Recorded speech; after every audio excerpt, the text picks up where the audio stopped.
வெள்ளையருக்கு எதிராக வெகுண்டு எழுந்த இந்திய சிப்பாய் ஒருவரின் சினம் இந்தியா முழுவதும் விடுதலை தீயாக பரவிய நாள் இன்று.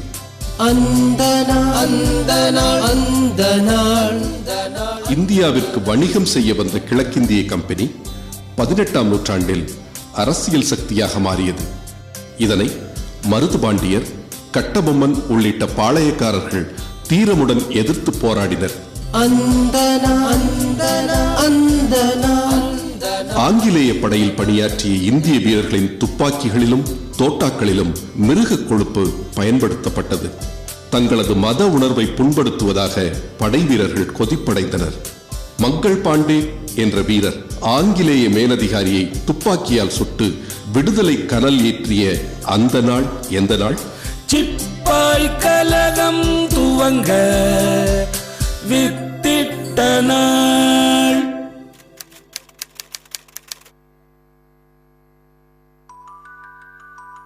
பிரிட்டிஷ் வரலாற்றாளர்கள் எப்படி கருதுறாங்க அப்படின்னா, இது வந்து சிப்பாய் கலகம், அதாவது ஒரு சிப்பாயின் மூலமாக தொடங்கப்பட்ட ஒரு கலவரம் அப்படின்னு குறிப்பிட்டு வச்சிருக்காங்க.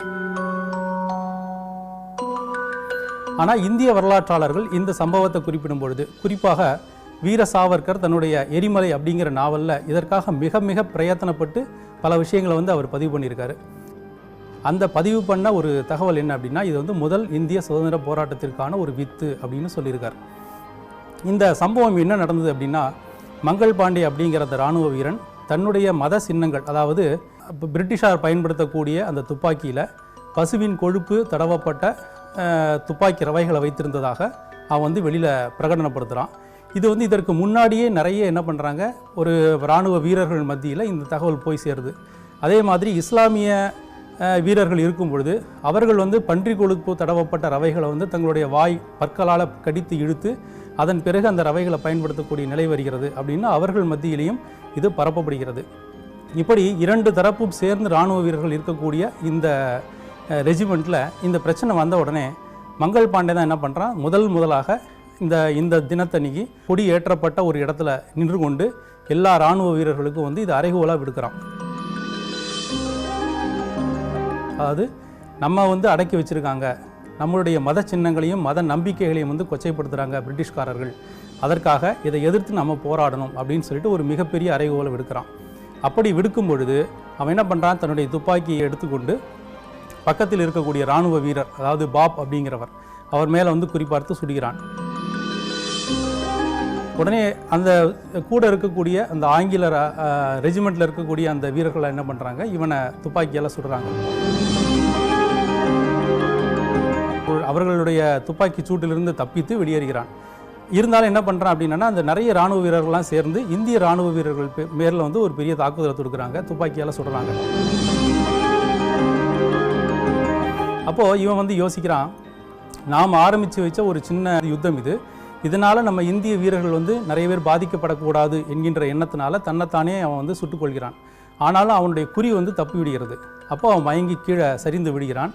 உடனே ஆங்கில வீரர்களை என்ன பண்ணுறாங்க, அவனை வந்து காப்பாற்றி என்றால் அந்த இடத்துலேருந்து அப்புறப்படுத்தி அவனுக்கு வந்து மருத்துவ உதவிகளெல்லாம் கொடுத்து அவனை வந்து உடலை வந்து குணப்படுத்த முயற்சி பண்ணுறாங்க. என்ன காரணம் அப்படின்னா, இந்த கலகத்தின் பின்னாடி ஏதாவது சம்பவங்கள் இருக்குமா, அல்லது இதற்கு பின்னாடி ஏதாவது ஒரு மிகப்பெரிய சதித்திட்டங்கள் தீட்டப்பட்டிருக்கிறதா அப்படிங்கிற மாதிரி அவர்கள் என்ன பண்ணுறாங்க, யோசிக்கிறாங்க. அப்போ இவனுக்கு வந்து மருத்துவ உதவிகள் கொடுத்து இவனை பிழைக்க வைத்து இராணுவ கோர்ட்டில் வந்து நிறுத்துகிறாங்க. அப்படி இராணுவ நீதிமன்றத்தில் மங்கள் பாண்டையை நிறுத்தும் பொழுது அவன் வந்து எந்தவித தகவலையும் வந்து சொல்ல மறுத்துடுறான். அது இது எதுவுமே கிடையாது, நான் மட்டுமே வந்து இதற்கு முழுமுதற் காரணம் அப்படின்னு சொல்லி மற்றவர்களை காட்டி கொடுக்க விரும்பாமல் தன்னைத்தானே வந்து ஒரு குற்றவாளி மாதிரி அவர்கள்கிட்ட அவன் காட்டிக்கொள்கிறான். அப்போ என்ன பண்ணுறாங்க, இவனுக்கு வந்து தூக்கு தண்டனை வந்து விதிக்கப்படுகிறது அந்த இராணுவ நீதிமன்றத்தில். அப்படி இராணுவ நீதிமன்றத்தில் தூக்கு தண்டனை விதிக்கப்பட்ட உடனே ஏப்ரல் மாதம் 8ஆம் தேதி அவன் வந்து தூக்கிலிடப்படுகிறான். இந்த மங்கள் பாண்டே தூக்கிலிடப்பட்ட ஏப்ரல் 8ஆம் தேதி அந்த தகவலானது எல்லா இடங்களுக்கும் வந்து பரப்பப்படுகிறது. இதற்கு முன்னாடியே இந்த திட்டத்தை, அதாவது முதல் இந்திய சுதந்திர போராட்டம் அப்படிங்கிற இந்த விஷயம் வந்து கட்டமைக்கப்படுகிறது. அது எப்படி அப்படின்னா, சப்பாத்திகள் மூலமாகவும் சிகப்பு ரோஜாக்கள் மூலமாகவும் இராணுவ வீரர்கள்கிட்ட ஒரு சங்கேத பாஷையாக இது பரிமாறப்படுகிறது. அதாவது ஒரு குறிப்பிட்ட நாளில் நாம் எல்லாருமே சேர்ந்து ஒரு பெரிய புரட்சியை வந்து நாம் கொண்டு வரணும் அப்படின்னு சொல்லிட்டு அவங்க என்ன பண்ணுறாங்க, அதாவது இராணுவ வீரர்கள் மத்தியில் சின்ன சின்ன குழுக்களாக வந்து அவங்க செய்திகளை பரப்புகிறாங்க. ஆனால் மங்கள் பாண்டே வந்து இந்த குறிப்பிட்ட தினத்தில் தன்னை தானாகவே முன்னிறுத்தி கொண்டு முதல்லையே வந்து இதை வெளிப்படுத்தி விடுகிறான். அப்படி இருக்கும் பொழுது ஒரு ஆர்கனைஸ்டு செட்டப், அதாவது எல்லா இடங்கள்லையும் ஒருங்கிணைக்கப்பட்ட ஒரு தன்மையோடு இந்த பெரிய புரட்சியானது வெடிக்காமல் ஒரு சின்ன இடத்துலையே அடங்கி போனதுனால அது உடனடியாக அடக்கப்படுகிறது. இப்போ இந்த புரட்சிக்கு பிறகு பல சம்பவங்கள் தொடர்ச்சியாக நடக்கிறது. அது என்ன அப்படின்னா, ஜான்சி ராணி லட்சுமிபாய், தாத்தியா தோப்பே, நானா சாஹிப் பேஷ்வா இவர்கள் எல்லாம் என்ன பண்ணுறாங்க, இந்த புரட்சியை வந்து கையில் எடுத்துக்கொண்டு கிட்டத்தட்ட 2 வருடங்கள் தொடர்ச்சியாக இந்த புரட்சியானது நடந்து கொண்டே இருக்கிறது. அதாவது 1857 மார்ச்சில் தொடங்கி 1858 59ஆம் ஆண்டு இறுதி வரைக்கும் இந்த முதல் சுதந்திர போராட்டம் அப்படிங்கிறது நீண்டு கொண்டே போகிறது. தமிழ்நாட்டில் செங்கல்பட்டில் 2 இடங்கள், அதாவது பல்லாவரம், செங்கல்பட்டு பக்கத்தில் மணிப்பாக்கம். இந்த மணிப்பாக்கம், பல்லாவரம் இந்த 2 இடங்கள்லையும் அருணகிரி, கிருஷ்ணா அப்படின்னு ஒரு 2 ஜோதிடர்கள், ஒரு தலைவர்கள், அவர்கள் என்ன செய்கிறாங்க, இந்த இராணுவ தந்தி கம்பங்கள் தான் இந்த இராணுவ வீரர்களை சென்னை ரெஜிமெண்ட்டிலிருந்து எங்கே ஒரு கலவரம் நடந்தாலும் அடக்குவதற்கு கொண்டு போகக்கூடிய ஒரு வழி அப்படின்னு அமையும் பொழுது இந்த தந்தி கம்பங்களை எல்லாம் அறுத்து இந்த தகவல் தொடர்பை துண்டிக்கக்கூடிய ஒரு முயற்சியில் இறங்குறாங்க.